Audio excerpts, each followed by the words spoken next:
continuamos con el programa de Radio Libertad Constituyente. Pablo va a leer la siguiente pregunta a don Antonio. Bueno, pues comenzamos con la pregunta de Juan, del día 27 de mayo. Don Antonio, ¿nos explica las diferencias entre populismo y demagogia? Sí, son claras. La propia terminología, los propios vocablos significan exactamente la diferencia entre ambos términos. Populismo es la exageración de lo popular. Populismo es decir al pueblo lo que quiere oír. La demagogia es distinto, porque la demagogia tanto puede ser utilizada para propaganda de la derecha como propaganda de la izquierda, como propaganda de los ricos como propaganda de los pobres. La demagogia es otro concepto, que no tiene relación directa alguna con el populismo. Es verdad que todo populismo tiene que ser a la fuerza demagógico. Es como si dijera a las clases aristócratas, se le dijera aristocratismo. Pues sí, aristocratismo sería toda propaganda que exalta, exagera las virtudes de lo selecto, de lo mejor, en el sentido griego de la palabra, de aristo, de lo mejor, o de la aristocracia, que sería de lo peor. Pero la demagogia lo mismo sirve para exaltar, exagerando siempre, la importancia de lo que se tiene, como para exagerar la importancia de lo que se carece. Por eso hay una demagogia de derechas y demagogia de izquierda. El populismo tiene que estar basado, desde luego, en criterios demagógicos, pero no dirigidos exclusivamente al pueblo. Y se equivocan los que crean que el populismo tiene que utilizar demagogia de izquierda. No es verdad, porque el pueblo se enorgullece durante todas las épocas históricas de que a él, dentro de la nación, dentro de la sociedad, dentro del pueblo a que pertenece, se enorgullece de que haya palacios de los ricos, fortunas inmensas. Están ahora, por ejemplo, en España. Pues si Zara forma parte de las 20 o 25 primeras fortunas del mundo, eso al pueblo le agrada. Eso es demagogia, porque al pueblo le gusta, pero ahí veréis la diferencia con la demagogia de izquierda y de derecha. Y el populismo, en cambio, es una exageración de los gustos populares. Generalmente la vastedad, la superficialidad, los deportes, el pan y circo. El populismo se alimenta. Y esa demagogia no es de la misma naturaleza que la demagogia clásica, que es la de exagerar los defectos o las virtudes.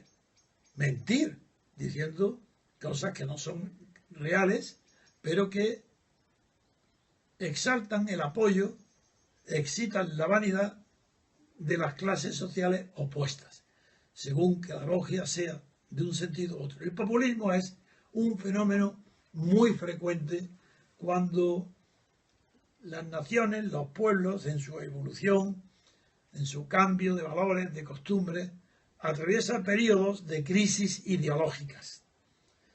Cuando los partidos llamados de derecha o de izquierda, porque partidos de centro, aunque se llamen así, no existe ninguno. No hay ideología de centro. Eso no es verdad.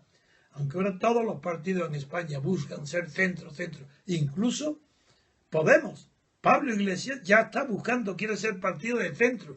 Por eso saca el nombre de la patria. Figuraros, él, que era revolucionario del mundo, que no creía ni en España ni en Estado, ahora está invocando la palabra patria. Claro, pues eso es demagogia.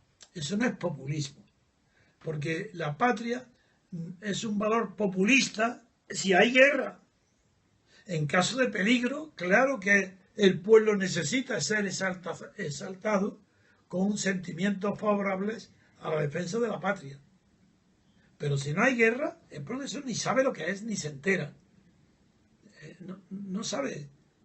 Entonces, hoy, si Pablo Iglesias, que procede de la izquierda, utiliza términos de patria, es señal de que está en una operación falsa de demagogia. Esa demagogia no es populista. Hablar de la patria hoy, que no hay peligro de guerra, eso no es populismo, pero es demagogia. ¿Y qué es una demagogia? Pues un halago del pueblo para ensalzar aquello que no tiene. En los partidos de izquierda nadie habla de la patria. Entonces Pablo Iglesias habla de la patria para que le voten. La gente que hasta ahora no se había preocupado de la patria, ni siquiera cuando va al fútbol, porque incluso en la patria en el fútbol, solamente si es España, como ahora, en un campeonato europeo del mundo, tiene sentido hablar de la patria por ese orgullo, porque en todos los demás campeonatos es club, no está la patria en juego, son los clubes, las ciudades, y ni siquiera las ciudades, es el dinero que ponen en el deporte las ciudades, porque los clubes de fútbol no representan, sí, en el escudo, en el nombre, a la ciudad, pero de hecho los futbolistas, los actores, son extranjeros, los más caros del mundo, los mejores, y sin embargo se desata unas pasiones de patriotismo futbolero, patriotismo de equipo, todo eso, pero hay una relación entre demagogia y populismo, pero generalmente se distingue. Hoy estamos entrando en una fase donde la demagogia está dejando paso al populismo.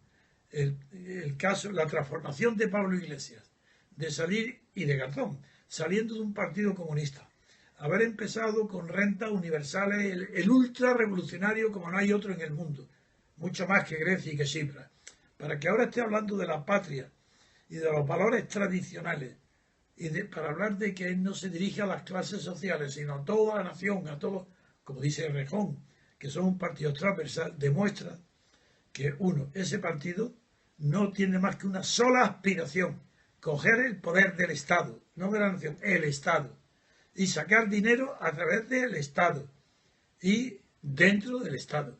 Esa es la diferencia entre populismo, que solamente se da cuando entran en crisis las ideologías, y demagogia, que es la exageración por parte de la derecha o de la izquierda, exageración del valor de lo que se tiene y exageración del valor de lo que no se tiene. Bien. Bien, hay preguntas de Periscope. A ver, la primera dice: soy de México y me gustaría saber qué opina de los medios alternativos y de Rusia. Medios alternativos, yo no conozco los términos que se usan en los medios para designar medios alternativos, supongo que será Internet, no lo sé, ahora me dirá lo que es. De Rusia sí opinaré, pero que me digan los medios alternativos, o hablo mientras de Rusia, mientras te lo dice. De acuerdo. Yo tengo la opinión de Rusia de que hoy es una oligarquía no muy distinta de las que hay en Alemania, solo que no hay una tradición larga de libertades oligárquicas en Rusia como en Alemania. Los partidos alemanes están dirigidos por oligarquías políticas. En Rusia se están formando, pero todavía no hay esa tradición. Y en cambio la tradición de la dictadura hace que Putin sea respetado como un hombre que fuera superior a todos los demás.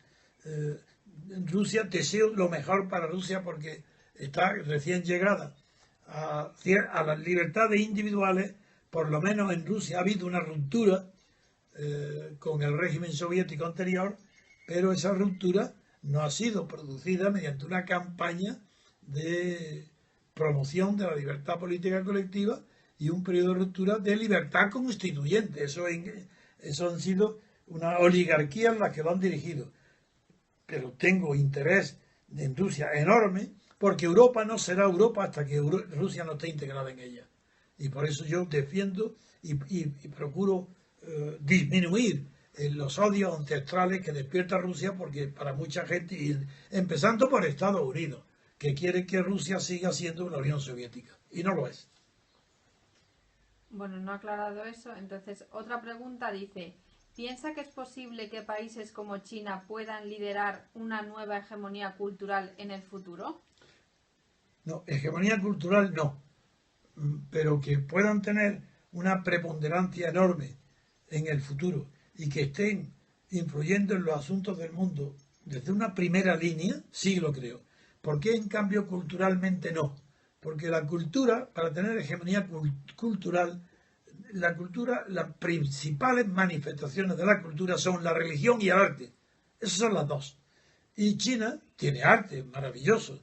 Que me lo digan a mí, que me gusta el arte chino del siglo XVII y XVIII, son maravillosos el arte. Pero la religión, la de Confucio, claro, es una religión natural, buenísima, pero hay también la de Lao Tse, hay otros, y la del Japón, hay otras religiones que no están pensadas, esas religiones, para las culturas occidentales. Es imposible que la hegemonía cultural china pueda llegar también a tener esa hegemonía en Occidente. Eso es imposible, por la influencia de las religiones. En cambio, en Europa, si hay una reforma enorme, revolución religiosa que se llamó protestantismo, la reforma, eso sí es compatible con el catolicismo, puesto que el cristianismo es lo común al catolicismo y al protestantismo. En cambio, creo que China podría tener una influencia grande, no tan grande en la parte industrial, porque necesitará mucho tiempo de seguir los pasos del Japón, porque China, claro, el potencial que tiene China es su mercado de consumo, por ser la enorme cantidad de personas, más de 1.000 millones de personas sujetas a un mismo espacio de mercado. Pero en cambio, la producción china todavía está en los albores. Y lo mismo que Japón tuvo que adaptarse a copiar las patentes occidentales, especialmente las alemanas, para acceder al desarrollo industrial, pues China tendrá que hacer lo mismo. Así falta, yo no sé, a corto, ni a medio plazo, ni a muy lejano plazo, se ve cómo pueda China desplazar la hegemonía de Estados Unidos y de Europa en la tecnología.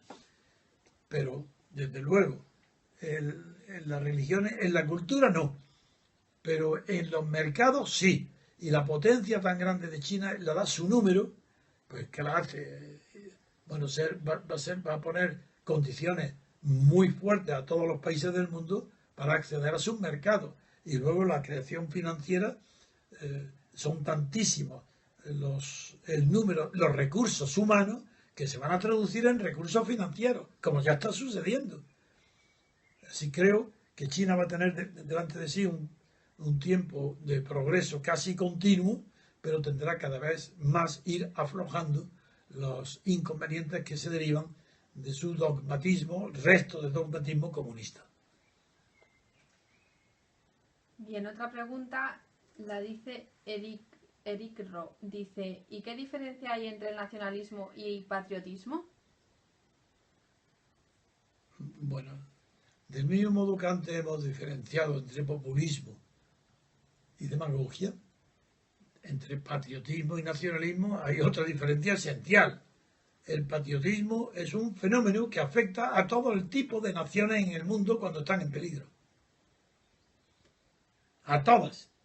En cambio, el nacionalismo, porque la pregunta que me hace es qué diferencia hay entre patriotismo y nacionalismo. ¿Es esa, Elena, o no? Sí, nacionalismo y patriotismo, eso es. Es que, de verdad, los nacionalismos, todos los nacionalismos suelen expresar el valor de la patria como un recurso para la unión, pero incluso en aquellos sistemas políticos de dominación absoluta de un partido como fue el bolchevismo, incluso en momentos de peligro, como ayer cité a Stalin en otra cuestión, hacen el uso del patriotismo para calificar a sus propias guerras. La Segunda Guerra Mundial, que Stalin ganó después de un sufrimiento espantoso, tuvo 50 millones de víctimas, hubo en Rusia entre unas cosas y otras. Bueno, pues Stalin le llamó la Gran Guerra Patriótica. Luego, si Stalin llama patriótica una guerra, figuraros qué sentido de la patria tuvo que tener Franco para designar continuamente la voz patria o todo por la patria a los fenómenos originados por el protagonismo de las Fuerzas Armadas o de las fuerzas de seguridad. Ese patriotismo ha sido utilizado por relativamente una revolución de izquierda, pero una vez en el Estado todos se parecen. No hay Estado de derecha ni Estado de izquierda, eso no es verdad. La nación sí, el nacionalismo puede tener color, el Estado no. El Estado no tiene color, es como el dinero. Bien, creo que con eso está explicado. Otra pregunta, dice, ¿cuál es el panorama real de España en 5 años vista? ¿Algo similar a Venezuela? De ninguna manera. No. Los valores que existen en Venezuela en concreto y en general en América del Sur no son los valores que existen en la península ibérica, donde incluyo no solo a España sino a Portugal. No, la demagogia y el populismo, que ahí van muy unidos en Venezuela, en España pueden durar con una dictadura, pero yo no imagino a corto plazo la posibilidad de un partido que imponga dictadura. Por ejemplo, Podemos, que está siguiendo expresamente el modelo de Venezuela, lo dice, lo ha hecho, y que recibe dinero para ello, y que se ha concebido para ello. Sin embargo, una vez que si llega al poder en España, que puede ser, no aplicará las fórmulas de Venezuela, porque Pablo Iglesias es muy listo, muy oportunista, no tiene ideología ninguna, no quiere más que poder y dinero, fama y dinero. Y no creo que un sistema que sea válido para Venezuela, que haya sido válido durante un tiempo, para que tenga la hegemonía política Chávez y el chavismo, en España pueda triunfar. Ya lo sé, que hay muchos venezolanos inteligentes que se miran a su propio espejo y nos están advirtiendo de que en España puede suceder algo parecido, porque ellos mismos en Venezuela no se dieron cuenta de lo que se les venía encima hasta que ya fue tarde. No, yo pienso en lo que es Pablo Iglesias, lo que representa el oportunismo absoluto, la falta de ideología. Es que Chávez tenía ideología, si es que la diferencia entre Chávez y Pablo Iglesias es infinita. Hugo Chávez admiraba de verdad a Simón Bolívar, creía que la figura de Simón Bolívar era una figura mundial, que podía ser traspasada a cualquier otro hemisferio. Y Iglesias es un puro oportunista, si no persigue nada, ni cree en nada, ni en nadie. Si él lo mismo habla de fusiles que de sonrisas y de besos en la boca a un hombre que de ir a partirle la cara a los fascistas, como dice en televisión. Dice que ten gracia de que no va a partirles la cara. Y esa ahora son sonrisas y besos. Pero hace menos de un año era partir la cara, romper la cara al PP. Es decir, es que es imposible que en España pueda a corto, ni a largo plazo, ni a medio plazo, triunfar ninguna ideología idónea para triunfar en América del Sur. Esto es la CLAU y todas esas personas a las que citan como autoridades intelectuales, si esos son personas inexistentes en el mundo intelectual, son cero a la izquierda, no son nada. Y esto lo toman como ídolos intelectuales porque ellos son... Mira, Pablo Iglesias, una persona que cree que Newton descubrió la relatividad, que lo ha confundido con Einstein, y que cree que Kant fue un gran abogado, pues esa persona tenía que retirarle todos los títulos académicos que tenga. Es un analfabeto, pero un hombre listo que quiere el poder como medio de enriquecerse a él y sus amigos y su familia y su partido, y por eso se ha salido de Izquierda Unida, porque no aguantaba más el anonimato, y por eso busca el poder. Es un oportunista total, no cree en nada ni en nadie, y utilizará todos los medios a su alcance para obtener votos, y una vez obtenidos los votos, si este hombre llega al gobierno, ahí no lo saca nadie ni con agua caliente. Otra pregunta, dice, ¿solo 3 economistas han apoyado la declaración de Bruselas? ¿No han buscado más o han encontrado rechazo? ¿A qué se refiere con declaración de Bruselas? Al informe que lleva firmado Roberto Centeno. En primer lugar está firmado por 4 economistas, no por 3.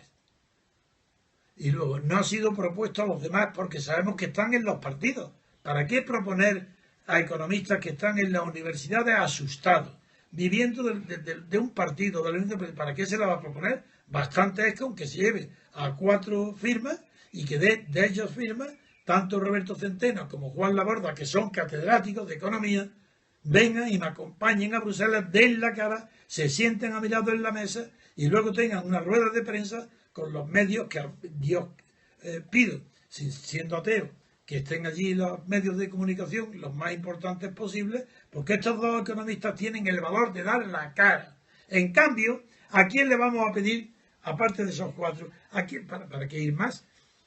¿A quién le vamos a pedir que vengan a Bruselas a decir la verdad? A los asesores economistas del PP, del PSOE, de Rivera o de Pablo Iglesias, que mintiendo están falsificando las cifras exactamente igual que hace Rajoy. Pero es que no os dais cuenta que la pregunta que hacéis es ridícula, es que no hay nadie en España.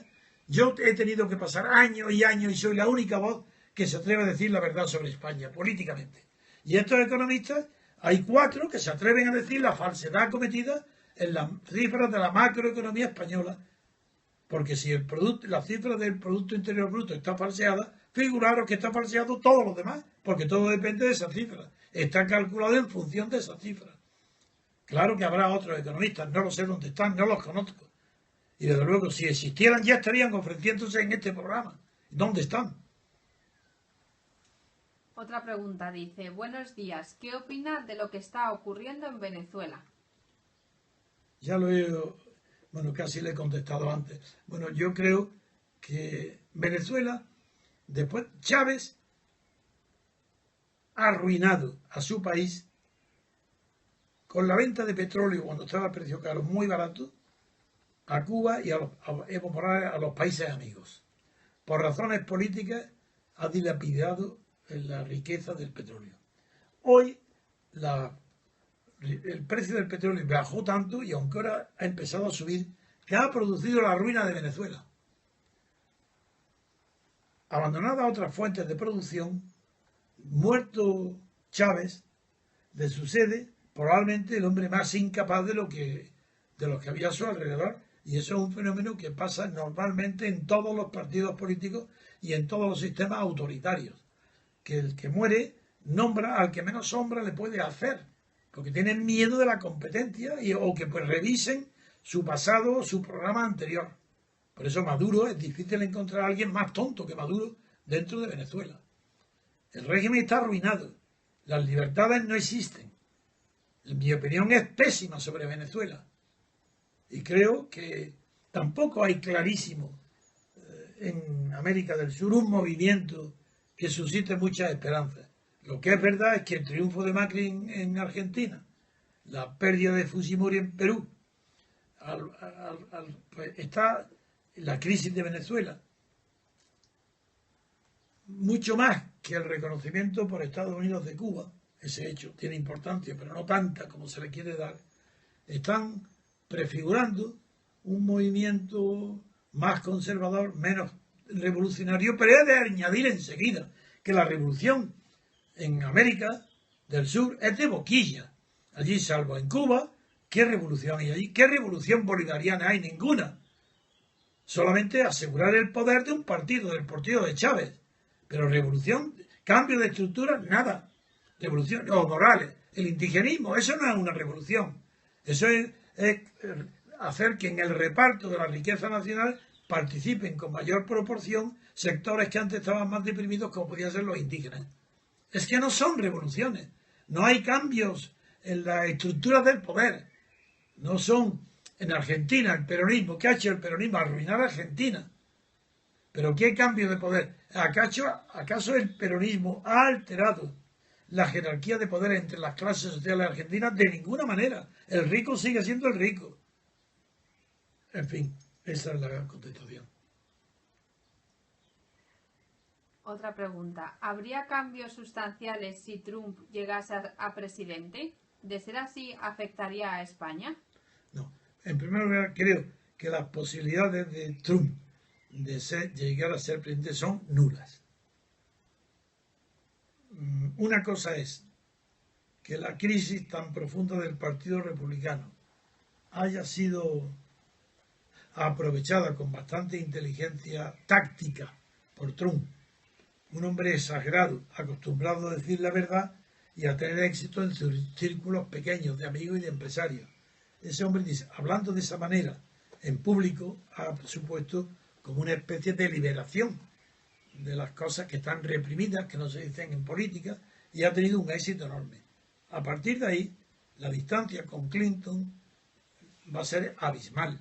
Así no hay la menor posibilidad, ninguna, yo no le di ninguna a Trump de vencer, va a vencer el Partido Demócrata. Ahora bien, la señora Clinton no tiene ningún carisma, no tiene ningún prestigio, está desprestigiada en Estados Unidos, pero no solo por el asunto de los mal uso de que los asuntos públicos como secretario de Estado lo ha archivado y utilizado en sus medios de información privados, en su web privada. No es solo eso, es que en general ella siempre, desde que estaba en Nebraska, creo que no me acuerdo, sí, no, con su marido de abogado, le rodea un ambiente turbio a la señora Clinton. Eso no es nuevo, pero va a ganar, porque el Partido Demócrata ya no tiene otro candidato. Y Sanders la apoyará, terminará apoyando a Clinton. Y ha sido un éxito enorme para el Partido Demócrata que Sanders llegue a tener una relevancia tan grande dentro del partido, debido a la debilidad de Clinton. Por lo tanto, yo no creo que Trump vaya a tener la menor posibilidad de ser presidente de Estados Unidos, y Clinton, que tiene... Esto va a conducir a una gran abstención en las elecciones presidenciales. Van a ser mucho menos los que se inscriban en el censo electoral. ¿Qué opina de la relación del lobby judío con los nacionalismos? La pregunta es tan amplia que no la puedo contestar. Es decir, el lobby judío con los nacionalistas. Hombre, pues figuraros, el lobby judío, qué relación tan íntima, tan maravillosa tuvo con Hitler y Mussolini. Qué maravilla, ¿verdad? ¿Qué pregunta me hace? ¿Con qué nacionalismo? ¿El lobby judío con quién? ¿Con Franco? ¿Con quién? ¿Con Perón? ¿De quién me está hablando? Es que no lo sé. Ninguna. El lobby judío. ¿Qué lobby judío? El lobby judío no se distingue por ser judío, será por ser lobby. Y los lobbies están con la cara descubierta en Estados Unidos, porque están registrados para actuar como lobbies. Pero no existe un lobby judío en el mundo. Todo eso son teorías conspiratorias, como la masonería. Sí, claro que existen, pero eso no tiene influencia ninguna en el mundo, ni en gobiernos, ni en orden mundiales. Nada, no creo en eso de ninguna manera. Hubo épocas que sí creyeron, y algunas palabras como del presidente Wilson, que aquí le digan, claro, personas que no tienen gran formación. El presidente Wilson no tenía ninguna formación, fue un ingenio, un iluso. Los 14 puntos de la paz hubieran sido imposibles para ganar la guerra si el competentísimo secretario de Estado que tenía no vino y hizo y metió la pata en Versalles. No, es que Wilson no era una persona inteligente, era un ingenuo y un iluso. Que no me transmitan porque haya personas que hablen de órdenes mundiales o de gobiernos del mundo y tal, porque ellos hayan sido presidentes de Estados Unidos, no quiere decir que sean más inteligentes ni mejor informados que un periodista sagaz en el mundo. No, Wilson no tenía información de lo que pasaba. Y era demasiado ingenuo para haber sido un buen presidente. No entendió ni la guerra ni la paz. Y cuando actuó en la guerra, ¿qué pasa? Cuando le hundieron ya barcos propios a los alemanes, y luego la movilización de la guerra fue ridícula. Y también fue ridículo su discurso de decirle a los soldados americanos, 1 millón de soldados que vinieron a la guerra del 14, sí, diciéndoles que venían a luchar en Europa para defender la misma democracia, la democracia que ellos tenían en Estados Unidos. Y eso no fue verdad, porque en Europa del 14 no había democracia ninguna en todo el continente, ni en la isla. Es más, mirar hasta qué punto la democracia es un fenómeno típico de Estados Unidos y que en Europa no la hay ni la ha habido nunca, es que Disraeli, una de las principales figuras del Imperio Británico, parlamentario brillantísimo, y durante tanto tiempo el representante más conspicuo del imperialismo inglés, tenía horror que le llamaran demócrata, y así lo dejé escrito. Yo lo cito en mis libros, de Israel no consentía que le dijeran que era demócrata, dice que era un parlamentario, liberal, demócrata, eso de ninguna manera. Y Wilson dijo ese engado que venían a morir a Europa, que venían a morir por la democracia como que tenían ellos en su país. Es falso. Otra pregunta. ¿Fue necesaria la guerra civil española? ¿El alzamiento estuvo justificado? Los hechos, cuando no son posibilidades, sino realidades, parecen indefectibles. Un hecho parece que es imposible que no se hubiera producido, porque el juicio es después de que está producido. No voy a hablar de las teorías megáricas, una escuela anterior a la socrática, que negaba el concepto mismo de la existencia de lo posible. Porque sí, decía que el concepto, si dice una cosa es posible cuando ya ha sido posible, cuando ya está realizada. Como está realizada, se supone que es que era posible. Bueno, Aristóteles destruyó esa teoría con su tesis sobre el acto y la potencia, que la potencia contiene la posibilidad de convertir en realidad y hacer acto de algo germen que está en potencia. Bien, sin necesidad de recurrir a esas teorías megáricas, ya le digo que Hegel introdujo el pensamiento de que lo real tiene tanto prestigio por el solo hecho de que exista, de que está justificado.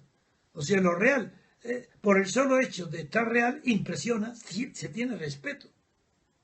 La pregunta que me hacen es sobre la... Sigue diciendo sobre la posibilidad, ¿no? Dice, ¿qué palabra? Dice, fue necesaria la guerra civil española y el alzamiento estuvo justificado. Es alzamiento. Estaba buscando que no sabía si había dicho. No. Nunca una guerra es ineluctable. Siempre ha sido posible evitarla. Ahora bien, es que la guerra civil y el alzamiento no fue tal. Fue un golpe de Estado frustrado, porque fracasó el general Codet en Cataluña, porque el general Sanjurjo, que era el jefe del golpe de Estado, a cuyas órdenes estaba Mola, no Franco. Franco estaba en Canarias. Franco fue un oportunista, pero no estaba ni en la organización ni en el esquema de alzamiento alguno. Se preparó un golpe de Estado que estaría presidido de triunfar, un golpe de Estado de una parte muy notable del ejército, que estaría presidido el Estado de triunfar el golpe por Sanjurjo. Bien, Sanjurjo estaba en Lisboa. Esto me lo ha contado con la gracia y la ironía que le caracterizaron Pedro Sáenz Rodríguez, que Sanjurjo, una avioneta tenía que recogerlo de Lisboa y traerlo a Madrid para ponerse al frente del golpe de Estado, dirigido y organizado por Mola, y en el que participaban los generales, principalmente eran Godet en Barcelona, Queipo de Llano en Andalucía y Franco en Las Palmas. Pero Franco tuvo el oportunismo, el doble juego de cuando le llegaba el telegrama diciendo que él estaba al servicio de la República en doble sentido. Y me cuenta don Pedro Sáenz Rodríguez que Sanjurjo, que tenía que estar al frente, y no pudo estarlo porque murió en un accidente de avioneta que os voy a contar ahora, y Mola, que era el jefe, murió en otro accidente de aviación, y se quedó solo Franco, que con oportunismo llegó a África del Norte para ponerse al frente de las tropas regulares, sí, que se llamaban regulares, y vuelvo al accidente gracioso de Sanjurjo, según me lo cuenta Pedro Sáenz Rodríguez. Una avioneta lo tenía que llevar a Madrid y la avioneta salió con él, pero él no quiso viajar sin todo su equipaje, y exagerando con el sentido del humor y la gracia que tenía Pedro Sáenz Rodríguez cuando estaba de buen humor, me cuenta que no quiso prescindir de ninguno de sus baúles llenos de medallas, y que el avión salió y no pudo remontar la salida a los árboles y se murió, y el tren de aterrizaje chocó en la pista de despegue con una de las ramas después de la pista de un árbol y cayó y murió Sanjurjo. Luego murió también Mola. Es decir, que no hay ninguna guerra es ineluctable, porque los hechos históricos no son indefectibles, siempre interviene no solo el azar, que es tan importante como la libre determinación de voluntades poderosas, sino que las guerras también pueden ser frutos del azar y las revoluciones, de los triunfos de cosas pequeñas que de repente adquieren una importancia grandiosa. La guerra civil española pudo ser evitada, pero no gracias a la República, no gracias a las instituciones, donde ninguna de ellas, ni la República, ni las instituciones de la República, estuvieron nunca concebidas para hacer imposible un golpe de Estado militar. ¿Podría hacer algún programa monográfico sobre el sistema de elección y representación de Estados Unidos? Sí, podría, pero prefiero hacerlo sobre España y sobre Europa. Pero podría hacerlo sobre Estados Unidos, sí. Otra pregunta, dice, ¿hacia dónde se dirige la humanidad? ¿Habrá más radicalización? ¿Y cómo influyen los medios de comunicación? Yo creo que cada vez disminuye el término medio de la inteligencia humana. A medida que avanza la tecnología, sobre todo la informática, los medios de comunicación, los internet y los telescopios y todo lo que sea, eso va disminuyendo la inteligencia, porque la inteligencia es una musculatura que necesita ser ejercitada desde pequeño, y cuanto más fácil sea y más rápido te ofrezcan un producto, pues no tienes por qué molestarte en tú calcularlo. Hoy muchos niños no saben ni sumar siquiera, ni multiplicar. Si en una calculadora tocas y tienes todas las operaciones, ¿por qué te lo vas a aprender de memoria? ¿No? Eso no se hace. Bueno, quiero decir que el mundo sí se ve que hay unas tecnologías, una minoría importantísima de inteligencia, generalmente de carácter técnico y científico, dedicada a los progresos tecnológicos de la humanidad, y eso parece que no tiene fin. Se puede imaginar cualquier tipo de futuro. La ciencia ficción quedan pequeñas comparados con la realidad, que se adelanta a todo lo imaginado. Y otra cosa muy distinta es la inteligencia media, de la que esa pequeñísima minoría de sabios o de técnicos que saben descubrir y avanzar, como los de Internet, no cuenta, porque al lado diluido entre millones y millones y millones y miles de millones, no es nada. Y en cambio lo que vemos, lo que de verdad observamos, es que la inteligencia va disminuyendo progresivamente. El nivel medio de una universidad de hoy es que no es ni la mitad, ni una cuarta parte del nivel medio de inteligencia de la que yo conocí cuando era universitario. Y lo mismo en el bachillerato, no digamos. El bachillerato mi formación en el bachiller hoy es superior a la de todos los licenciados, por ejemplo, en Derecho o en Filosofía, no digamos en literatura o en arte o en historia, pero es que no tiene nada que ver. Así, ahí ha disminuido muchísimo el promedio de inteligencia y de cultura de las masas. Y a medida que se van aumentando la demagogia de las masas, se va disminuyendo la formación y el prestigio de las élites. Por ejemplo, la doctrina de Pareto, de la circulación de las élites, hoy no tendría lugar. ¿Qué élites están hoy estancadas, detenidas, porque las élites de las generaciones de sus padres no abandonan sus puestos y no dejan que los hijos ocupen los puestos directivos del Estado o de la sociedad? ¿Dónde están esas élites? No están en ningún lado. Luego, incluso la teoría sociológica de Pareto hoy sería inexplicable, no saldría. ¿Por qué? Porque no hay ninguna élite que estén reprimidas, porque no hay formación elitista. Ojalá la hubiera. En humanidades no la hay. En tecnología la habrá. Pues muy bien, menos mal que la hay en algún lado. La excelencia no es enemiga no de la libertad, ni siquiera de la justicia. La excelencia en la preparación intelectual y mental de las personas, de las clases y de las categorías sociales, es un bien en sí mismo. Es como una persona elegante o guapa. Eso es un bien en sí mismo. Con independencia de que sea un instrumento luego que lo utilice para subir o tener mayor nivel de económico o de seguridad en la vida. Esa es otra cuestión. Pero la excelencia por sí mismo es un bien deseable. En todos los sentidos. Bien. Sigue, aunque me tenéis que perdonar, esto es algo evidente, pero dado que una persona muy poco delicada conmigo, digo su nombre, ¿cómo se llama? El que ha hecho la pregunta, no, el que me hizo un día una pregunta de que vendiera los cuadros para financiar, ¿cómo se llama? Koboski. ¿Cómo? Koboski. Pues el señor Koboski, este señor que dice pertenecer al MCRC, cuando se planteó el problema de si se ponía o no una cuota, que se terminó diciendo que todo es voluntario, dijo que el señor Trevijano venda sus cuadros. Pues este mismo señor dice que me hizo una pregunta y que yo no le respondí. Primero es mentira, porque le respondí. Y la pregunta era tan estúpida, tan tonta, de tan mala fe, que la pregunta era la siguiente.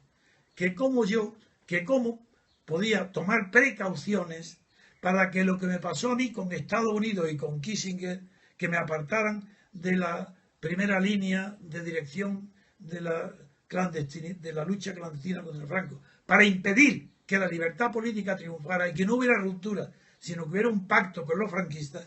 ¿Por qué? Que no tomo precauciones hoy para que al MCRC no le vuelva a pasar lo mismo que a mí. Y yo respondí que aquello fue un asunto personal. Estaba yo solo. Yo no tenía ningún partido, ningún grupo que me apoyara. Hoy está el MCRC, son miles y miles y miles de personas. ¿Quién se va a atrever? Además de eso. ¿Pero qué es esto? ¿Qué pregunta tan ridícula? Para un peligro de que un imperio futuro, dentro de 550, 20, 30 años, exista la posibilidad de que haya un imperio que no quiera que los españoles sean libres. Voy a tomar precauciones, pero ¿qué cree que soy tan estúpido como él? Esa es una pregunta de mala fe. Ese hombre no merece la pena ni de ser socio, ni de estar aquí al lado mío. Y eso ha provocado que otro pobre hombre, un chico inocente, pero inseguro de sí mismo, lo haya apoyado, lo haya seguido, y yo no lo he expulsado, como es natural, yo podría expulsarlo por eso. Pero era un chico joven que estaba a mi lado y ha demostrado que no tiene consistencia ninguna, porque ha dicho, él ha apoyado diciendo, es verdad, don Antonio no ha resuelto la duda. Pero ¿qué duda tengo yo que resolver? ¿Qué hacer? ¿Qué tenemos que hacer? Por si triunfa el MCRC. Estar preparados para evitar que ¿quién? Rusia, China, Estados Unidos, ¿quién? Brasil, Indonesia, Pakistán, que nos impidan la libertad. Pero es que no sabéis que no estamos luchando por ninguna jugada, sino por las reglas de juego. ¿Quién va a oponerse si nosotros no luchamos por ningún ideal ni de derecha ni de izquierda? Si estamos en las reglas de juego nada más, ¿quién se va a oponer? Si era una persona sola me pueden eliminar. ¿Que van a eliminar al MCRC? Pues los que dicen eso no merecen la pena y no quiero que estén aquí. Como no los puedo echar porque no tengo un procedimiento para echarlos, les pido que se vayan. Que aquí no son buen vistos, que no son deseables, que se vayan. Y todos aquellos que estén a su lado, que se vayan también. Cuanto menos gente tenga dudosa a mi alrededor, mejor. Más fuerte soy para luchar. Y con los que tenemos el MCRC no necesitamos a ningunos juegos artificiales, estos falsos intelectuales que quieren, ¿qué quieren? ¿Hacer qué? ¿Ejercicios de qué? De la imaginación para inventarse que no tenemos protección para algo que no se sabe si va a suceder dentro de 20, 30, 40 o 1000 años. ¿Pero qué es lo que se han creído esta tomadura de pelo? ¿Creen que yo voy a responder eso al infantilismo? No respondo porque no me da la gana. Y el que no quiera esto, que se vaya de aquí corriendo. Este señor Koboski no tiene absolutamente la menor simpatía por mí. Si no pudo, ¿cómo puede decir que vendo yo mis cuadros? Pues que venda él a su familia y la ponga de esclavo, para que el dinero lo dé al MCRC. ¿Qué quiere? Que además de haber financiado yo la OTAN, solo, de haber financiado la independencia de Guinea, solo, de haber financiado toda la Junta Democrática, solo, sí, las oficinas de París, y después de haber financiado la OTAN, todo esto, que llevo 10 años financiando los medios que han culminado en lo que hoy estamos haciendo, sin haber pedido nunca nada, que ahora porque plantean un tema de que haya cuotas voluntarias sin que sea obligatorio y que sin que eso sea condición ni para oír radio, ni vídeos, ni televisiones, ni de periódico, para nada, que me diga que venda mis cuadros, ¿os creéis que esa persona merece ni mi respeto ni buena fe? Eso es indeseable, y como es indeseable no quiero ni deseo verlo aquí. Así al señor Bobsky, que no escriba, no le responderé jamás, y digo aquí públicamente que es indeseable, y que a Daniel, una persona amiga, cercana a mí, lo ha pervertido. Y yo no he despedido a Daniel, pero si otros, por solidaridad, fíjate qué solidaridad puede haber, pero qué daño he hecho yo a nadie. ¿Cómo? Porque le digo a Daniel que por qué me ha atacado a mí y no responde. Hay otro que dice, yo me voy. ¿Pero cómo que te vas? ¿Pero qué es esto? Si ya manifestaste lo mismo cuando fui atacado por esta señora de Galicia, por unas cosas tan absurdas, por celos, de que se creía diseñadora y se ponía una cosa donde yo no intervengo. Ahora viene con esto, estoy harto y no tolero absolutamente nada que a mí me afecte mi tranquilidad personal. Si no les gusta, que se vayan. Yo no fundo un partido político, ni estoy en el MCRC para tener gloria, ni poder, ninguno. El que no quiere estar de acuerdo conmigo, que se vaya. A quien le soy antipático, que se vaya. No, mejor no, que se quede y que sufra. Bueno, continúo con otra pregunta. Dice, ¿reconoce lo que está pasando hoy a nivel político con algún momento de la historia? ¿Alguna analogía? En España no. En el mundo sí. En el mundo ha habido crisis.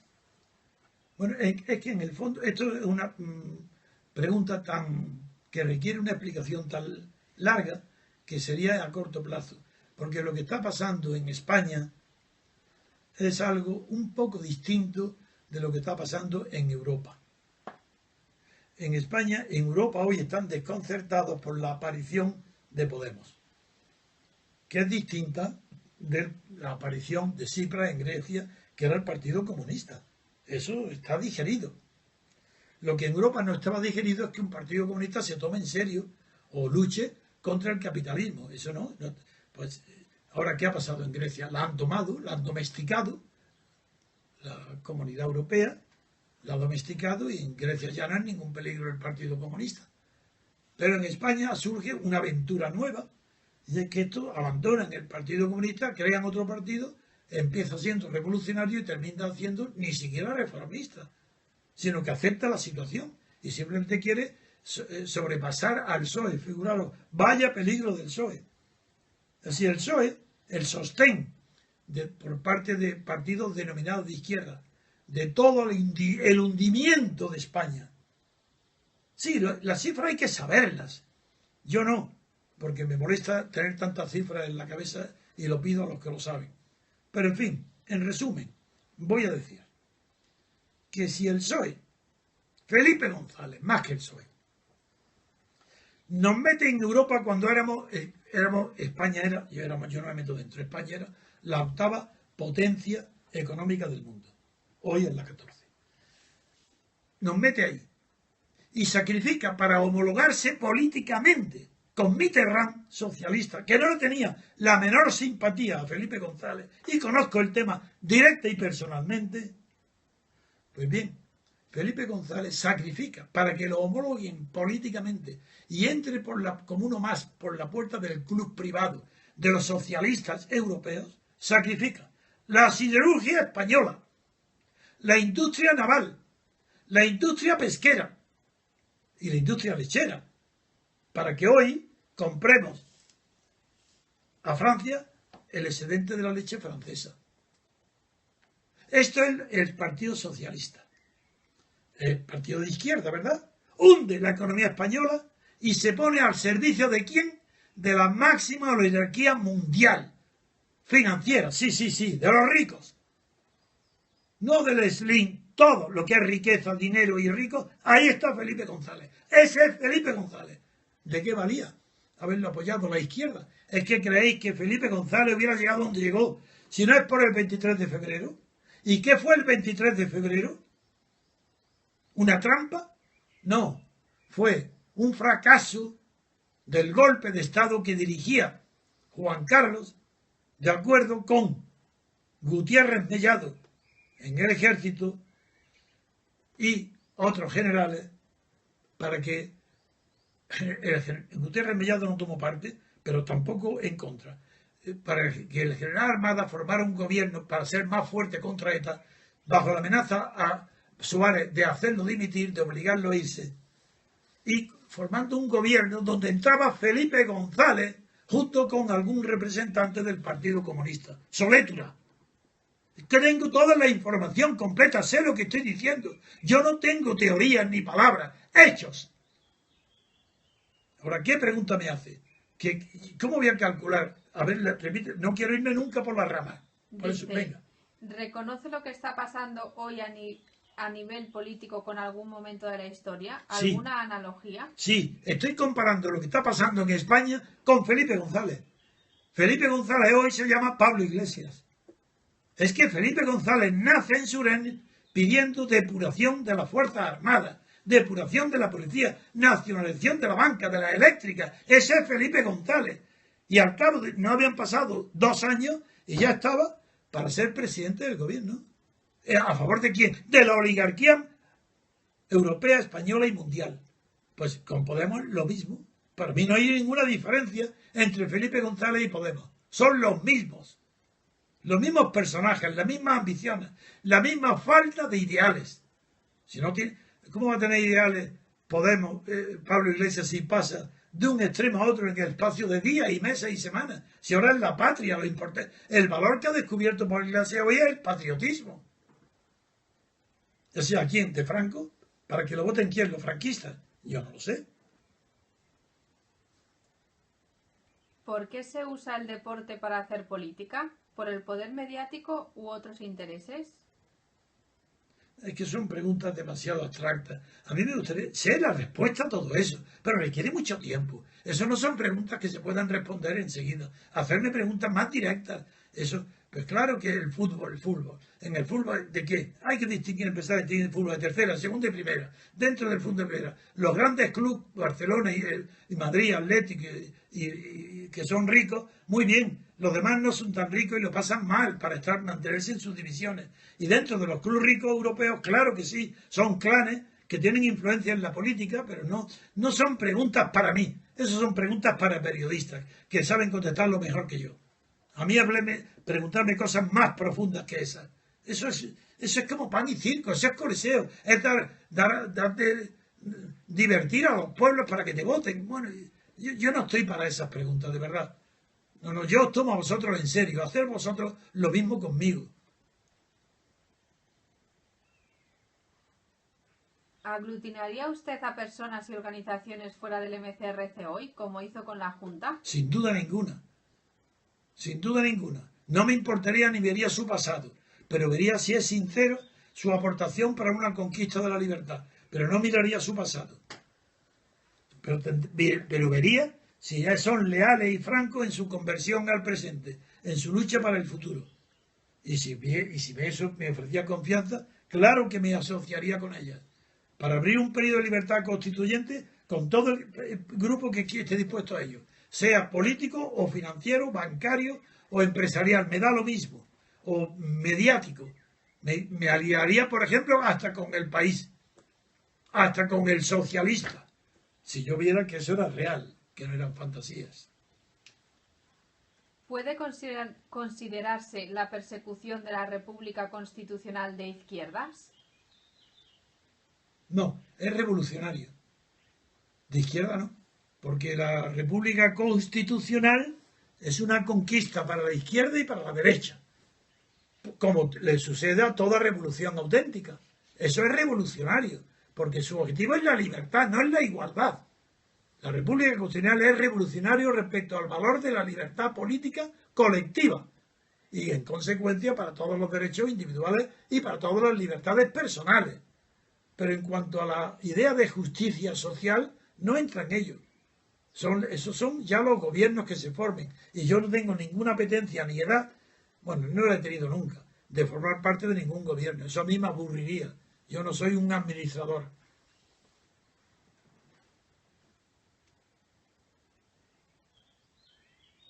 ¿Qué fue de los círculos de Podemos? ¿Por qué los medios no denuncian la mano de hierro de Pablo Iglesias? Bueno, pues claro, son preguntas evidentes. Es decir, lo que han dicho es verdad. ¿Por qué no se lo preguntan y inundan de miles y millones de cartas a los periódicos? A todos los días, inundarlos. ¿Por qué no denuncian el oportunismo? No, la desfachatez, el cinismo de Pablo Iglesias. ¿Y por qué no denuncian que a mí no me deja voz nadie ni me invitan nunca a ningún lado? ¿Por qué no lo denuncian? ¿Por qué inundáis de miles y miles de telegramas a todos los medios de comunicación para decirles que están mintiendo, que no están haciendo el servicio que prometen? ¿Por qué? Eso es evidente que es verdad. Pero yo qué voy a contestar a eso. A ver la pregunta, a ver si la pregunta repítela, a ver si es que algo puedo responder. ¿Qué fue de los círculos de Podemos? ¿Por qué los medios no denuncian la mano de hierro de Pablo Iglesias? Porque, en primer lugar, vamos a ver. ¿A qué creéis que es debido el triunfo de Pablo Iglesias? ¿A que él tiene mucho talento? Vamos. ¿A qué es una operación que le conviene a la derecha española y a la banca española? Y en concreto le conviene muchísimo a Rajoy. Ahí tenéis al País. Leer sus editoriales desde hace 15 días, un mes. Con todos los días está diciendo que el responsable del éxito de Pablo Iglesias es Rajoy. Y que no solamente él, sino que hay medios de televisión, el Rouro, en La Sexta, que están directamente favoreciendo a Rajoy. Es una operación de televisión. ¿Y sabéis lo que dicen otros? Que es una operación del IBEX para que Rajoy elimine Rajoy y el franquismo elimine por completo todo rastro de socialdemocracia, y que esa operación la hacen muy bien Podemos e Iglesias, porque lo que no contaban los medios que lo apoyan es que Iglesias fuera tan cínico que renunciara al comunismo para decir que es socialdemócrata a la derecha del PSOE, que lo va a sobrepasar. Con eso no contaban. Pero ¿qué le vamos a preguntarle a ellos? Pero si es una operación mediática la de Podemos.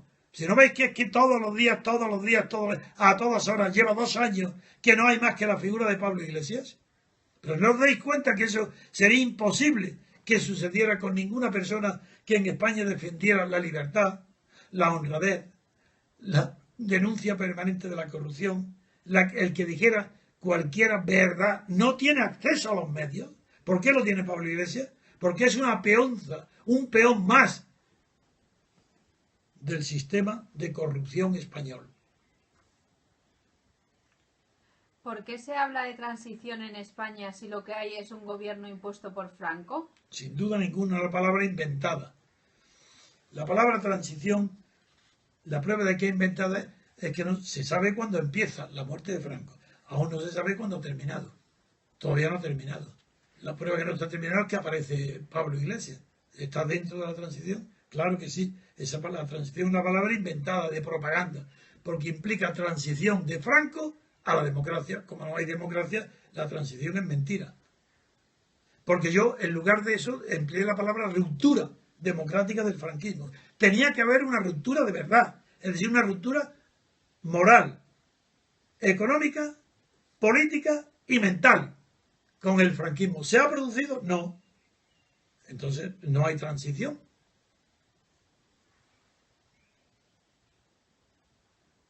¿Qué opinión le merece a José María Aznar? Bueno, me parece una persona casi desequilibrado de creído, de lo encantado que está de haberse conocido. Es una de las personas más contentas de sí misma que yo he podido ver, presumir, porque no lo conozco de nada, pero se le ve en su manera de andar, de hablar, todo ese énfasis que se da como si fuera Dios. Me es muy profundamente antipático, porque es lo que se llama un chulito. Eso nada, no me gusta.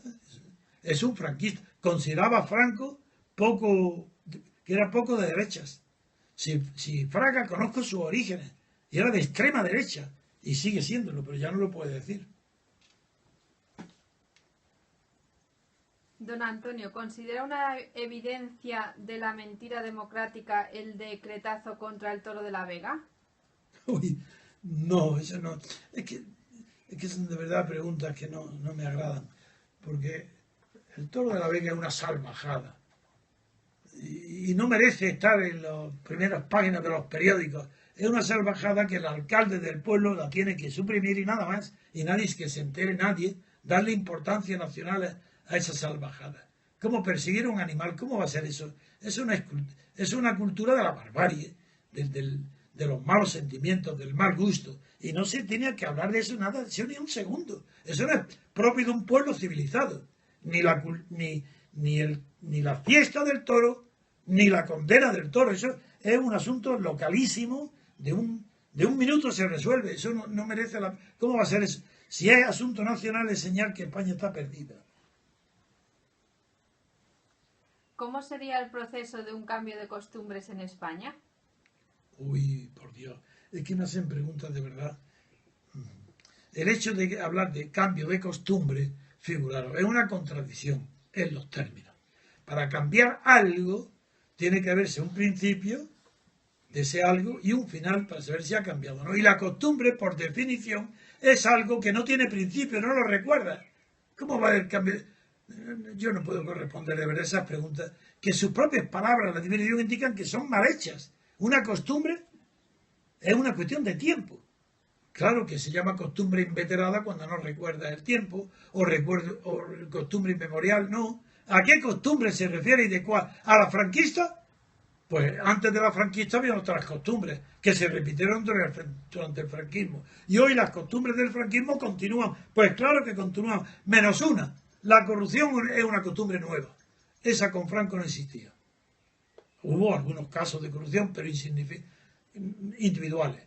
La costumbre de la corrupción, eso ha sido un invento de la transición. Y claro que esa costumbre ha arraigado, hoy es muy poderosa y muy bien practicada por miles y miles de personas. Bien, ¿tiene el libertarismo algo de utópico como el anarquismo? Sí, el libertarismo y el anarquismo es lo mismo. El libertarismo es la misma doctrina, ideología que el anarquismo. Son utópicos, porque si los hombres fueran ángeles, sería una maravilla el anarquismo y el libertarismo. Pero también en la anarquía de derechas, los que no quieren la intervención del Estado o defienden el Estado mínimo, también es una utopía. En economía puede ser que los liberales sean muy brillantes lo que digan de la libertad como único término de referencia para la economía, pero esos liberales, de los que en España hay algunos representantes muy dignos, pues también están persiguiendo una utopía.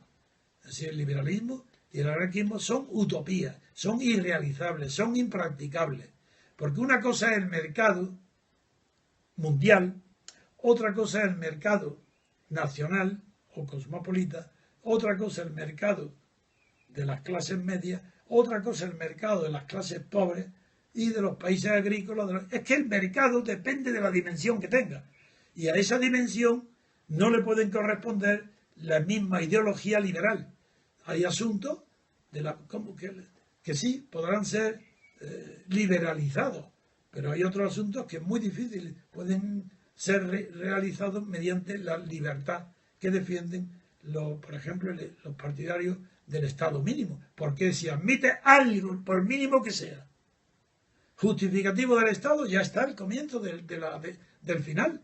Es que el Estado, si tiene un poder omnímodo sobre algo, por pequeño que sea, ya no puede admitir el liberalismo ni el anarquismo como ideales realizables. Seguirán siendo utopías. ¿Qué país considera que tiene la sociedad civil de mejor calidad? Estados Unidos. Sí, ya sé, el problema de la segregación de los negros, el de las armas, la cantidad de muertes, todo eso. Muy bien, muy bien. Repito, la mejor sociedad civil del mundo conocido hoy es Estados Unidos. Y la segunda, Inglaterra. Gran Bretaña. ¿Cuál es su opinión sobre el asesinato de Carrero Blanco? ¿Fue una operación de la CIA? Yo no lo creo sobre eso, pero como yo no creo en nada aquello que no se demuestra, pues para mí es una operación de ETA. Que hay cosas extrañas y raras, desde luego. Es que todo lo real no es explicable así por sentido común. Ahí intervienen el azar, intervienen mil. Que es verdad que ETA preparara ese atentado y que nadie se diera cuenta de los túneles que estaban haciendo para meter debajo del pavimento una bomba que hiciera volar el coche de Carrero. Es verdad que todo eso parece inverosímil e incomprensible. Yo no creo en ninguna conjura internacional. Creo que fue una obra de ETA. Maravillosa obra de ETA. Sí, lo digo. Maravillosa. Tecnológicamente. Y desde el punto de vista moral, pues el tiranicidio está justificado por los filósofos mejores y más moralistas del mundo en todas las épocas. Dirán, Carrero no era un tiranicida. Carrero era el segundo hombre de Franco. En Guinea tenía repartido todo el poder de Guinea a sus amigos militares y marinos. No, Carrero no era un santo. Claro que era muy católico, y la prueba es que Suárez iba en el puerto de Santa María en el verano a la misma iglesia que iba Carrero para adularlo y hacerse lo que fue ministro luego de la Falange. No es que yo defienda esa, porque yo no puedo defender el tiranicidio nada más que en aquellas circunstancias donde la muerte de ese hombre cambia el sistema. Si no, si es sustituible por otro, es que no sirve para nada. El tiranicidio es condenable porque no sirve para nada.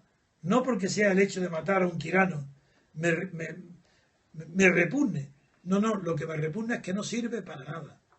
Si un tirano se mata, el segundo, el tercero, el cuarto, el quinto surge, o otro que le rivaliza lo toma en la plaza. Eso es, en la teoría de la servidumbre voluntaria, de la que hizo la Boissy con 20 años apenas, sí, con 21 años, en la teoría de la servidumbre voluntaria, tratada por mí, traída a España y desarrollada por mí en el discurso de la República, que ahora reedito con un tomo con el nombre de la servidumbre voluntaria, pues ahí está la contestación a esa pregunta que me hacen. Así el tiranicidio, la muerte de Carrero o de Franco, si hubiera sido asesinado, no resuelve el problema de la dictadura, porque está la servidumbre voluntaria actuando. Y esa servidumbre voluntaria no es por generación espontánea. No es que los hombres nazcan y tengan congénitamente adquirida la costumbre de ponerse a los servicios de servil de otros. No, es que la organización de un régimen político con una cabeza de poder absoluto, como la monarquía absoluta, o como las dictaduras de Hitler, Mussolini, Franco, o como las soviéticas, como Stalin, implican que si ellos mueren y han durado, el sistema de poder que ellos tienen tiene ya una estructura tan grande, tan profunda, que la muerte del dictador y el tirano no sirve para nada. Y lo ha demostrado Franco. Franco muere en la cama. ¿Y de qué? ¿Ha servido para algo? ¿No lo han sucedido sus servidores más íntimos, los que le rodeaban? ¿No son ellos, tanto en el ejército como en los ministros, en el gobierno, no son ellos los que continuaron el franquismo? ¿Acaso cuando llega Felipe González rompe, acaso, con las costumbres corruptas del franquismo, o corruptas no económicamente? No, la exagera. Felipe González la hace sistemática. Franco tenía una corrupción moral, creerse que está capacitado y maduro para ser dictador. Felipe González, un pobre hombre que intelectualmente es despreciable, cero a la izquierda, no es nada, ni de abogado tampoco, era un laboralista, nada, no tiene formación jurídica ninguna, era lo más parecido que hay a Pablo Iglesias. Pues Pablo Iglesias es lo mismo, pues no, son personas que no tienen justificación para poder ocupar los puestos que ocupan, pero son indispensables para que continúe la servidumbre voluntaria, que es ya una máquina burocrática creada por los dictadores o por los monarcas absolutas. Y en España, la servidumbre voluntaria está hoy presente todos los días en todos los partidos. Y Podemos se está aprovechando de que en España está presente la servidumbre voluntaria porque no ha habido ruptura con el franquismo, cosa que no ha sucedido ni en Alemania ni en Italia. Y esto lo voy a decir también expresamente en Bruselas, que somos diferentes, que de toda Europa el único sitio donde un dictador muere en la cama es en España. Y que si es verdad que los secuaces de Hitler y Mussolini, muchos de ellos, no los capitostes, continuaron en la administración y como funcionarios, pero previamente hubo una ruptura moral, política y jurídica y judicial contra el régimen anterior. Ahí está Nuremberg. Da lo mismo que fueran muy pocos los condenados. Hubo ruptura moral. En España no. Ni ruptura moral, ni política, ni mental, ni económica. Sí, la económica sí, hay nuevos ricos. La legión de nuevos ricos que ha producido la monarquía de Juan Carlos es impresionante. ¿Por qué tiene simpatía por la extrema izquierda pero censura a la extrema derecha? ¿A qué extrema derecha censuro yo? Yo no lo sé bien la pregunta. Vamos a ver. Yo defiendo la República Constitucional para todos los españoles, donde tienen que tener cabida tanto la extrema derecha como la extrema izquierda, siempre que no haya violencia. Entonces, defiendo a la CUP, por ejemplo, de la misma manera que he defendido de la CUP su coherencia. Yo no he dicho que sea yo de la CUP, ni que admire o que quiera seguir su ideal anticapitalista. He dicho que la admiro y lo he felicitado porque ha puesto por delante su concepción, evitar el triunfo de Puigdemont, el separatismo, lo ha puesto por delante su propia idea anticapitalista y no lo ha apoyado. Bien, y lo he felicitado. También felicito a los anarquistas, a todos. Eso desde hace tiempo. Es más, las primeras felicitaciones que yo muy joven, cuando yo tenía menos de 30, cuando tenía 25, 26 o 27 años, pero ya había dado yo manifestaciones de mi pensamiento. Bueno, las primeras manifestaciones anónimas que yo he recibido por anónimo en mi casa en la Plaza de Cristo Rey fue de los anarquistas. Y yo era un demócrata como ahora, pero los anarquistas respetaron mi coherencia y mi valentía contra Franco. Lo mismo digo, ¿por qué creéis que defendí? ¿Por qué me han atacado tanto los pobres idiotas estos cuando me dicen que soy de derecha o fascista porque apoyo a la señora Aguirre? No, yo digo que es verdad que la señora Aguirre tuvo un gesto de generosidad, renunció a su vanidad para no ser alcaldesa de Madrid a cambio de que lo fuera Carmona del PSOE y no se aliara para que fuera la Carmena. Y a la vez a Aguirre sí, diciendo que soy enemigo radical del fascismo, enemigo radical del PP, enemigo radical de la señora Aguirre, pero reconozco que tiene nobleza y generosidad al renunciar a la alcaldía a favor del PSOE. Y que por eso me dicen que soy fascista. Ahora no, que me digan ahora que soy de extrema izquierda porque felicito a la CUP. Pues claro que la felicito, porque es coherente.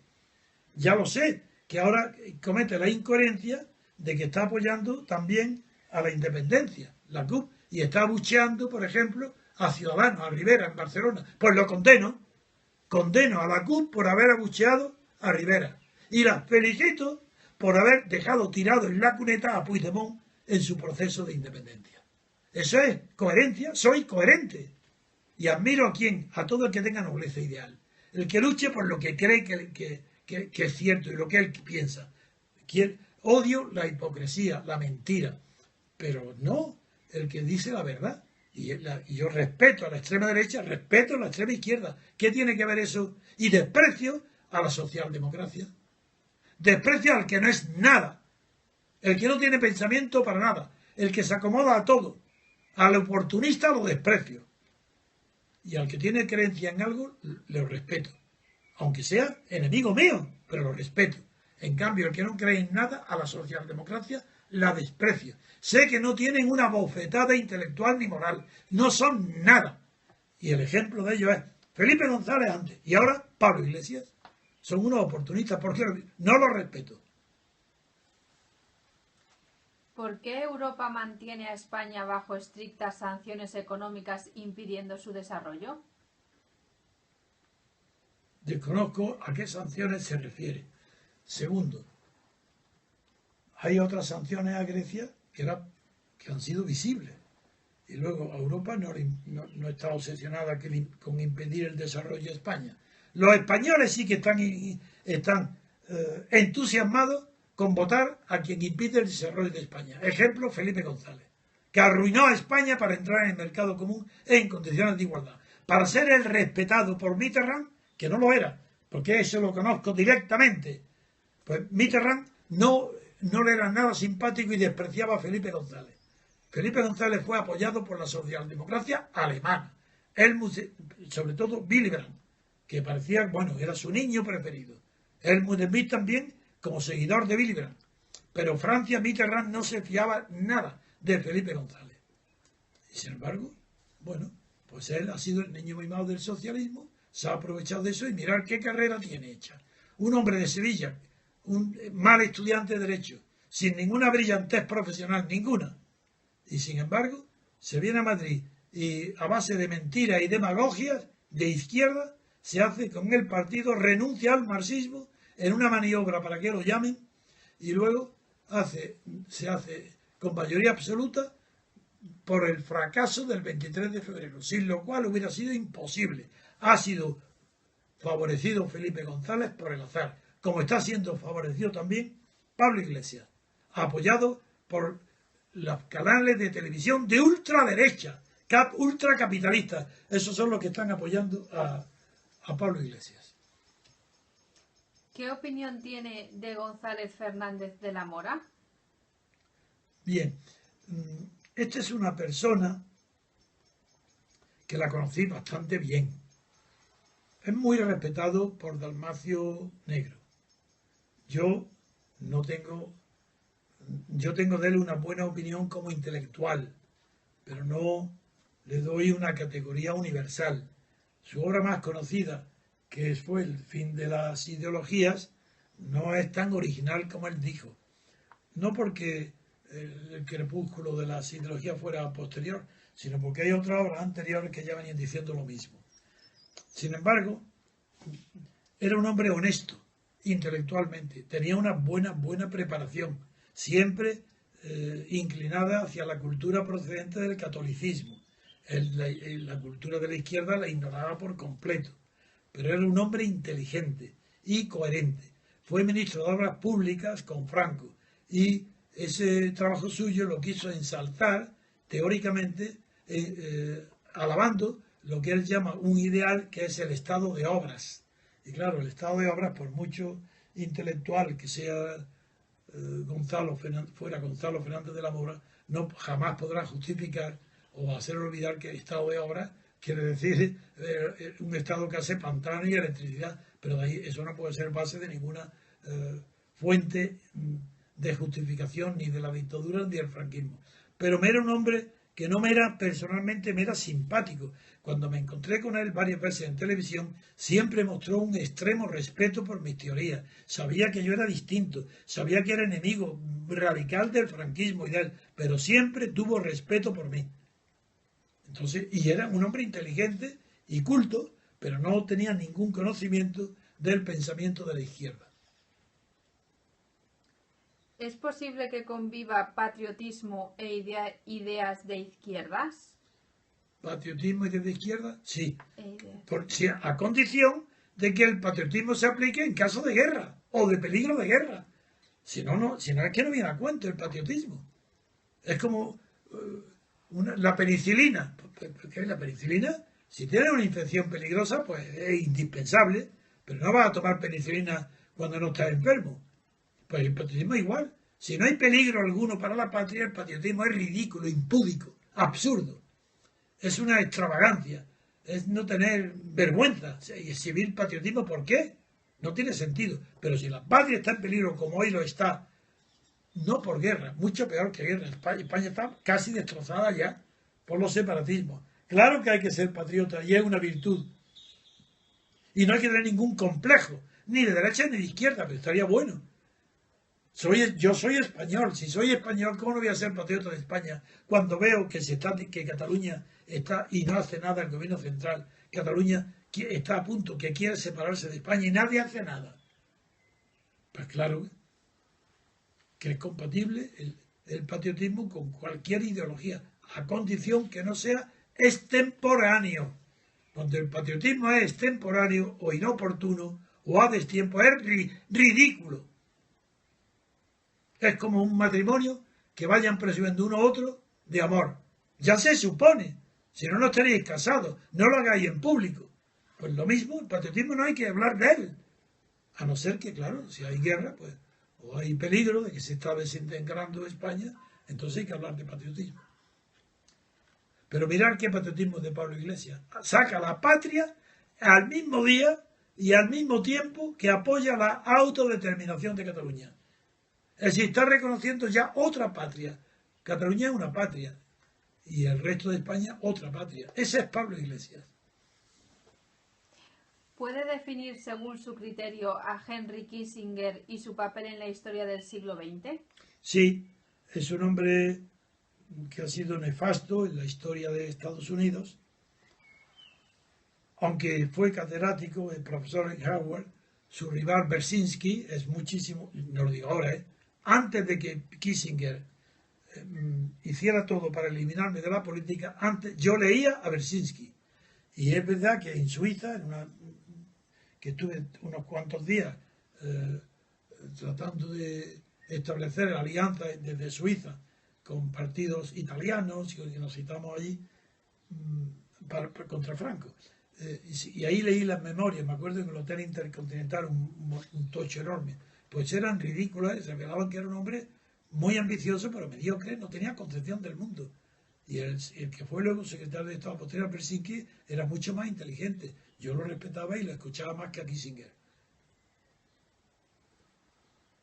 Era además muy frívolo, muy vanidoso, muy hombre de sociedad, de fiestas, de mujeres. Era un hombre que para mí no tenía valor muy grande, pero tuvo una influencia enorme en el mundo por haber sido secretario de Estado.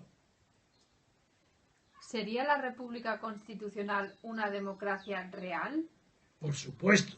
Es que yo no concibo que haya una democracia que se llame democracia y que no sea real.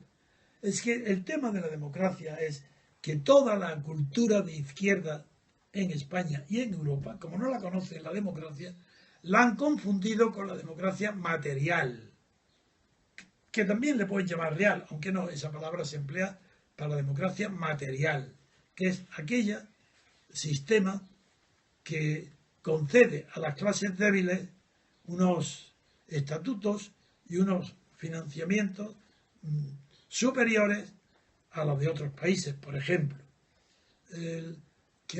los estudios gratuitos, pues ¿para qué? Para siempre, a todas las edades. Sanidad gratuita, ¿para qué? Ni copago ni nada, para siempre. Pensiones, las máximas, uso todo gratis. Que al nacer un individuo tenga derecho a una renta universal, que gane, pues nada, por el hecho de nacer, pues 2.000 euros mensuales, como en Suiza han querido y ha fracasado en un referéndum. Esa cultura de izquierdas, esa es la pregunta me la hace otra vez, de verdad, pendiente de la pregunta, porque es que no quiero irme por las ramas y empiezo. A ver, sí. Dime. ¿Sería la República Constitucional una democracia real? De ninguna manera. Una democracia formal no se puede confundir con una democracia real, donde entendiendo por democracia real la igualdad de rentas. Es que si no, no tiene sentido democracia real. Que no sea mentira, evidentemente. Que no sea falsa, evidentemente. Eso se llama democracia formal. Democracia real, democracia material, democracia socialista, democracia social, no existe, no creo en ella.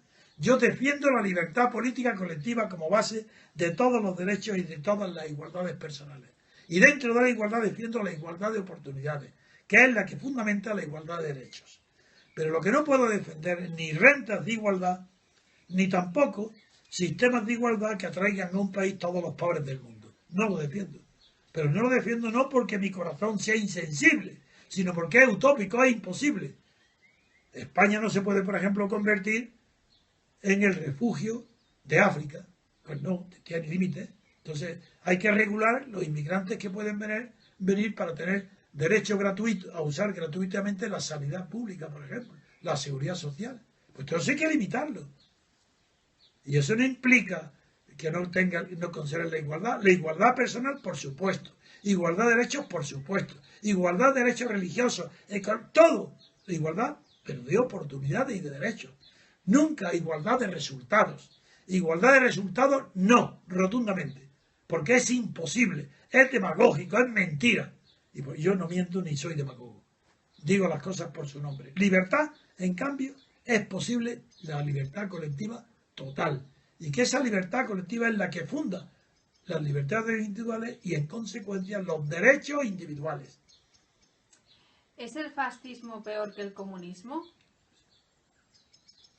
Bueno, el fascismo es un terror totalitario.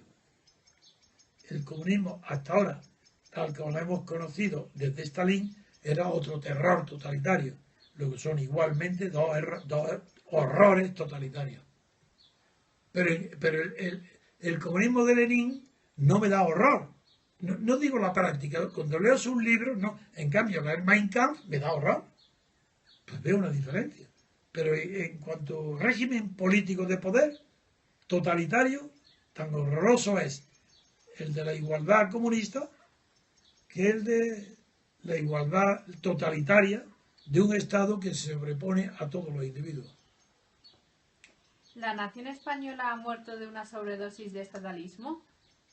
Todavía no está muerta, pero que puede morir, sí, de una sobredosis de estatalismo, sí señor.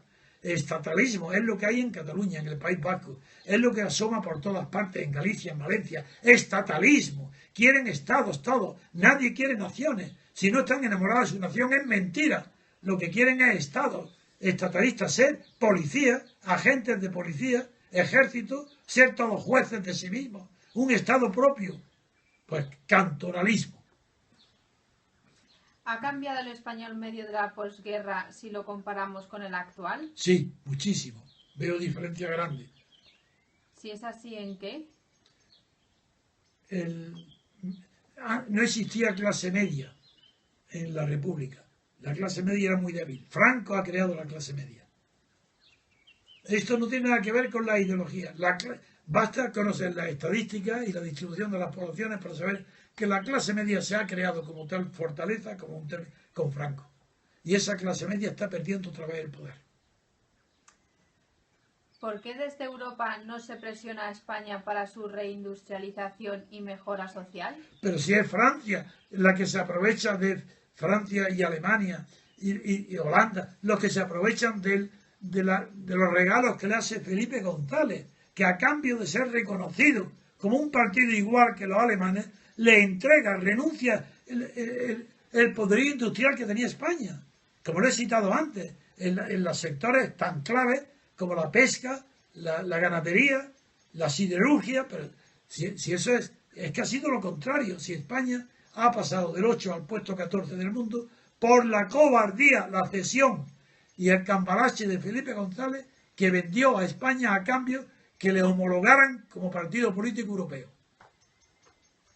¿Qué opina de su amigo Miguel Ayuso como intelectual y jurista? Muy bueno.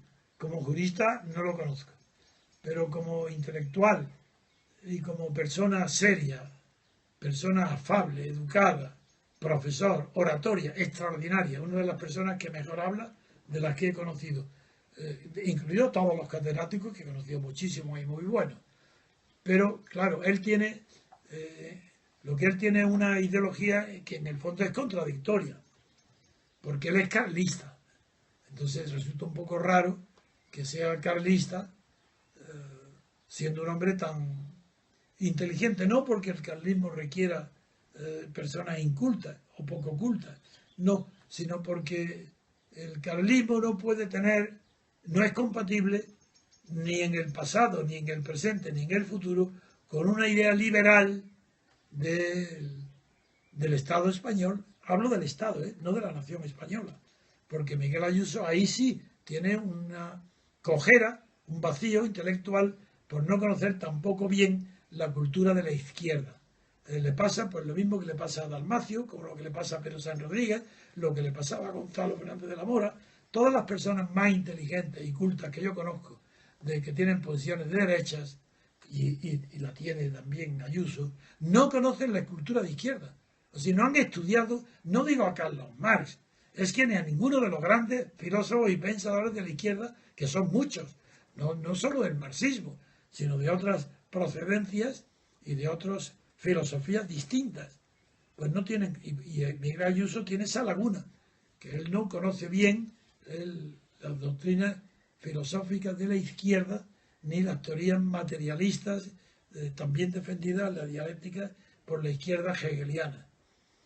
Pero tengo una opinión como persona excelente, de leal, noble, amigo, educado, fino, con clase y coherente con sus ideas, porque está afrontando riesgos y peligros simplemente porque no tiene las ideas que les gustaría que tuvieran sus jefes militares, porque él es jurídico militar.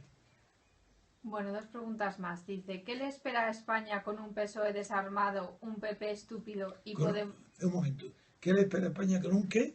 PSOE desarmado. PSOE desarmado. ¿Y? Un PP estúpido y Podemos empoderado. Vamos, eso tiene gracia la frase. Vamos a empezar. PP desarmado, ¿no? La expresión que unida es PP desarmado. PSOE desarmado. Ah, no, PP no, PSOE desarmado. PP. Bueno, ya, pero vamos uno a uno. PP desarmado. El PP. PSOE desarmado. Perdón, siempre es que yo tenía la idea. El PSOE desarmado. Bueno, el Partido Socialista Obrero Español de Felipe González siempre ha estado desarmado intelectualmente. Él no ha tenido más que acogió a toda la masa falangista. A la muerte de Franco, todos los que antes eran de la falange pasaron en masa al PSOE. Entonces esa militancia falangista ha sido la militancia del PSOE. Y Felipe González le ha dado al PSOE el gobierno de la derecha. Está acostumbrado a gobernar la derecha con la OTAN y con la banca. Pues el PSOE no está desarmado, está rearmado con la OTAN y con la banca. Por tanto, está rearmado. Y es Felipe González el que lo rearmó. Estaba desarmado el de Llopis, el PSOE de Toulouse, del exilio. Ese estaba desarmado. Y el PSOE del interior, el de Enrique Tierne Galván, tenía una pequeña armazón intelectual, distinta de la del PSOE, pero tenía unas deudas por vanidad. Enrique Tierne Galván, por vanidad, se presentó a las elecciones, se endeudó y luego vendió su alma de partido interior, no solo él, sino Raúl, y también a Raúl Morodo y a los propios partidarios del PSOE, como los secundones, que luego han prosperado en las autonomías regidas por el PSOE, como las de Castilla-La Mancha, pues han prosperado gracias a esa armazón que hizo el PSOE con las armas que le fabricaba el capitalismo financiero. Porque lo que se ha puesto al servicio, Felipe González lo demuestra en las negociaciones de entrada de España en el mercado común, es que a quien sirvió fue a la banca, al sistema financiero. Eso en cuanto armado el PSOE. Luego el PP, ¿qué palabra me ha empleado? PP estúpido. Bueno, esa es una palabra que no significa nada, porque estúpido en política no hay nadie. El que está disfrutando de un poder político no puede ser estúpido. No es estúpido que Fraga designa a Aznar, que Aznar designa a Rajoy. A Rajoy no es estúpido de ninguna manera. Es más inteligente que todos los que hoy. Es mucho más inteligente y más culto Rajoy que Pablo Iglesias. Lo que puede ser menos hábil, menos listo, pero estúpido no. ¿A qué está jugando? ¿Cómo va a ser estúpido si está alentando el triunfo de Pablo Iglesias para eliminar al PSOE, que es su verdadero competidor y rival para la administración del Estado? Estúpido no tiene nada. La operación de Rajoy no es mala. Sería quitarse de en medio al PSOE para que enfrente tuviera un socialismo utópico. No lo ha conseguido por el oportunismo de Pablo Iglesias, porque de utópico Pablo Iglesias no tiene nada. Quiere el dinero y ya. Bueno, y luego, lo último es... Podemos empoderado. Bueno, la palabra empoderado es una palabra creada en Venezuela y no tiene la posibilidad de ser lícito la creación de esta palabra en el idioma español. Porque empoderar, el sufijo empoderar implica que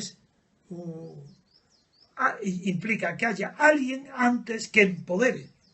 Y ese alguien que en poder implica que renuncia para siempre al poder que él tiene. Es distinto de la palabra apoderar. El que apodera tiene poder. Y lo mismo que tiene poder lo da a otro transitoriamente y se lo quita. Le puede revocar el poder. Pero empoderar es una contradicción en los términos.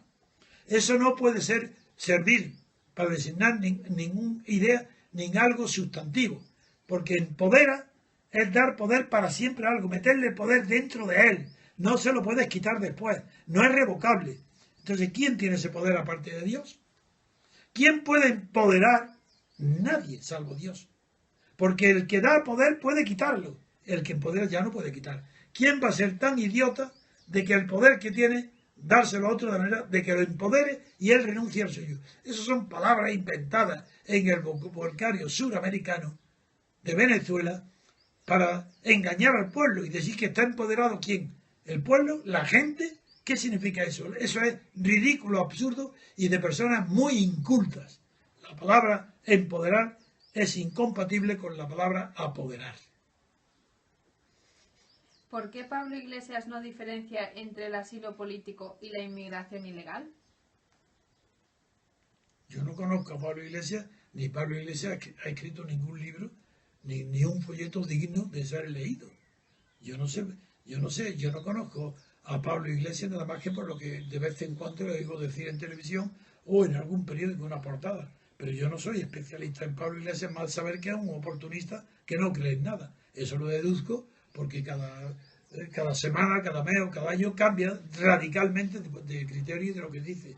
Por eso yo a Pablo Iglesias no le tengo, lo desprecio y sé que es un hombre completamente inculto, que no tiene discurso, que todo es palabrería. Es lo más parecido que hay a Felipe González. Él, una gota, se parece a Felipe de González como dos gotas de agua. Muy bien, pues no hay más preguntas, pero han preguntado que si se va a retransmitir en directo la conferencia de Bruselas en Periscope. Pues respóndela tú. Sí, se va a transmitir en directo. Y se va a grabar y el audio y el vídeo. Entonces el día 16 a las 7 de la tarde que empieza la conferencia de Bruselas, empezaremos a retransmitir por Periscope. Muy bien. Y ya está. Pues damos por terminado el programa de Radio Libertad Constituyente de hoy. Gracias, Pablo, por tu ayuda en la técnica. Yo le pido a todos los oyentes que tengan un poco de piedad por mí, que cuando me pregunten me hagan preguntas más concretas o más que yo pueda responder, que algunas son imposibles. Sí, podría responder, pero necesitaría varias clases de 1 o 2 horas cada clase para hablar de lo que son las clases medias, de lo que son. Es muy difícil responder en tan poco tiempo a unas preguntas tan generales, hacerme preguntas más particulares, más propias de un diálogo político, oculto, aunque no sea la política. Hablemos de lo que queráis, yo no pongo límite a nada, pero no cosas tan generales. Hay otro oyente que quiere contactar contigo. Ya tengo tu teléfono, Luis, se lo daré a don Antonio para poneros en contacto. ¿A qué se dedica él? No lo sé. Pregúntale. ¿A qué te dedicas, Luis? ¿Qué profesión?